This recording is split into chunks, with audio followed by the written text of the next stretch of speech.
welcome back to my channel. So today we are going to discuss about संविधान की अनुसूचियाँ।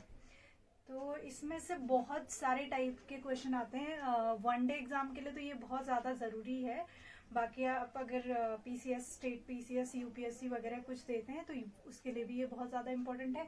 आपको हर एक चीज़ कौन सी अनुसूची में क्या है, कितनी अनुसूचियाँ हैं, संविधान निर्माण के टाइम पे कितनी अनुसूचियाँ थी, तो बहुत सारे क्वेश्चन इसमें से आते हैं। तो है छोटा सा टॉपिक और सिर्फ 12 अनुसूचियाँ हैं, ये हमें याद करनी है और हमारे बहुत सारे क्वेश्चन क्लियर हो जाएंगे इसमें। तो हम स्टार्ट करने जा रहे हैं भारत के अनुसूचियां। अब इसमें से सबसे पहले तो इसके हेडिंग से ही दो क्वेश्चन आ जाते हैं कि अभी करंट में कितनी अनुसूचियां हैं संविधान में, करंट में कितनी 12 अनुसूचियां हैं, ठीक है। और संविधान निर्माण के टाइम पे कितनी अनुसूचियां थी, ये दो क्वेश्चन आते हैं। और इसमें संशोधन हो सकता है या नहीं, इन सब में संशोधन हो सकता है। संशोधन के अकॉर्डिंग हमारे ये ऐड किए जाते हैं नए नए संविधान में, जैसे जैसे संशोधन होता है वैसी वैसी चीजें, ठीक है। तो इसमें हम सबसे पहले पढ़ेंगे, हम अगर इसे समझ के चीजें पढ़ेंगे तो हमें याद हो जाएंगी। जैसे कि सबसे पहले हमें दिया है राज्य और केंद्र शासित प्रदेश। सबसे पहले जो भारत है उसमें कितने राज्य होंगे और कितनी उनकी अनुसूचियां होंगी, कितनी कौन क्या होगा, इसमें सारी चीजें दी हैं, ठीक है। कि कितने राज्य होंगे, कितने केंद्र शासित प्रदेश होंगे, अगर किसी में चेंज करना है, हमें नया कोई कुछ ऐड करना है, तो वो सारी चीजें किसमें संशोधन करना पड़ेगा, हमें पहली अनुसूची में। तो सबसे पहले हमें भारत के बारे में दिया हुआ है, उसकी राज्य, केंद्र शासित प्रदेश। और वैसे ही हम समझेंगे स्टार्ट राज्यों से होकर एंड कहाँ पे हो रहा है, नगर निकाय, पंचायत, लास्ट ग्राउंड लेवल तक, ठीक है। तो इसे हम समझ के पढ़ेंगे तो हमें रटने की जरूरत नहीं पड़ेगी। तो हम सबसे पहले समझेंगे।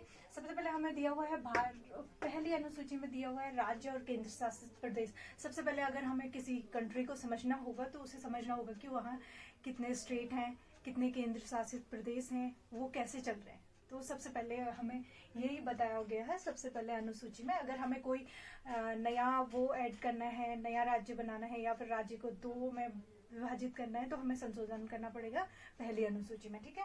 तो नेक्स्ट उसमें पहले में राज्यों के बारे में बताया है, केंद्र शासित प्रदेशों के बारे में बताया है। सेकेंड अनुसूची में उनके वेतन के बारे में बताया है कि वेतन कहाँ से मिलेगा, कैसे होगा, वेतन भत्ता क्या होगा, उन सब के बारे में बताया है। थर्ड आता है जब राज्यों की बात हो गई, केंद्र शासित प्रदेशों की बात हो गई, उसके बाद उनको वेतन भत्ता, पेंशन, इन सब की बात हो गई। अब क्या आता है, उनको शपथ दिलाने की, ओथ।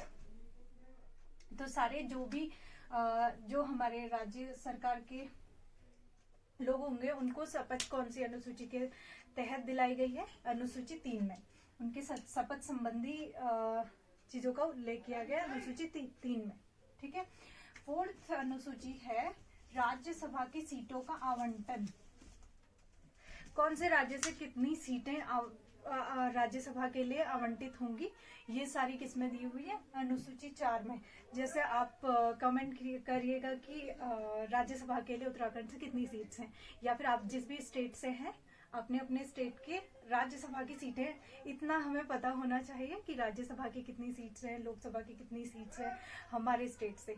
तो आप कमेंट कीजिएगा कि उत्तराखंड से या फिर अपने अपने स्टेट में कितनी राज्यसभा सीटें हैं, तो उनका उल्लेख किया गया हो कौन सी, फोर्थ अनुसूची में, ठीक है। नेक्स्ट आती है पांचवी अनुसूची। पांचवी अनुसूची में SC/ST के प्रशासन का उल्लेख किया गया है कुछ राज्यों को छोड़कर, ठीक है।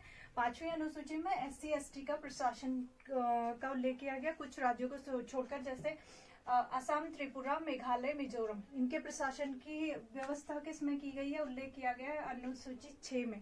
अनुसूची 6 में स्पेशल असम, त्रिपुरा और मेघालय, मिजोरम। आप ऐसे ATM तो सबको याद रहेगा, ATM के आगे एक M और लगाना है, असम, त्रिपुरा, मेघालय, मिजोरम, ऐसे करके याद रखना है आपको, ATM, ठीक है। तो ये 4 राज्यों का उल्लेख किया गया अनुसूची 6 में, ठीक है। बाकी SC/ST के प्रशासन का उल्लेख किया गया है अनुसूची 5 में। अनुसूची 7 में क्या है, केंद्र तथा राज्यों के बीच शक्तियों का बंटवारा, जैसे संघ सूची, राज्य सूची और कंबाइंड सूची होती है। ये सारी सूचियों का उल्लेख इसमें दिया गया है अनुसूची 7 में। संघ सूची, संघ सूची में जिसमें सारी जो भी वो टॉपिक्स होंगे जिनमें केवल संघ को अधिकार होगा नए लॉ बनाने का, उनको रेगुलेट करने का अधिकार किसको होगा, सारे संघ को होगा। राज्य सूची में राज्य को अधिकार होगा। और एक आती है तीसरी समवर्ती सूची। समवर्ती सूची में दोनों मिलके डिसीजन लेंगे, दोनों का मिलके डिसीजन होगा, उसे समवर्ती सूची कहेंगे। ठीक है। तो केंद्र सूची में, संघ सूची में 100 विषय हैं। ऐसे ही आपको इससे याद रखना है कि कौन सी सूची में कितने विषय हैं, ये भी पूछ लेते हैं कभी कभी। नंबर 8 है, 8वीं अनुसूची में क्या है, भाषाओं का उल्लेख। अभी 8वीं अनुसूची में अभी इससे 2 क्वेश्चन आ सकते हैं कि 8वीं अनुसूची में अभी कितनी भाषाएं हैं। तो अभी वर्तमान में 8वीं अनुसूची में 22 भाषाओं का उल्लेख किया गया है। इसमें बार बार संशोधन, 3 बार संशोधन हुआ है, वो आपको संशोधन भी याद रखने। और कौन सी अनुसूची में, 8वीं अनुसूची में भाषाओं का उल्लेख है।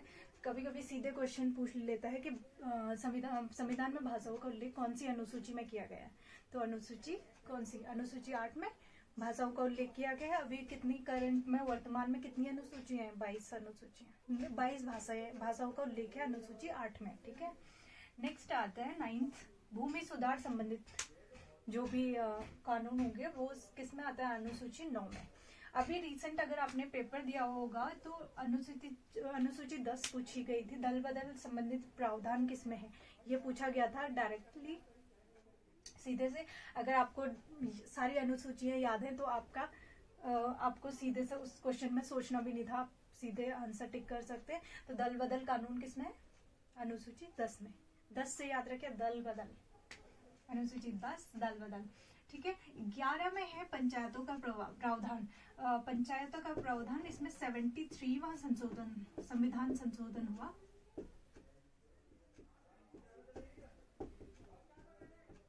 70, ये भी याद रखना है आपको कि कौन सा संशोधन पंचायतों के लिए था। 73 संविधान संशोधन किसके लिए था, नगर पंचायतों के लिए। ठीक है, नहीं ग्राम पंचायतों के लिए।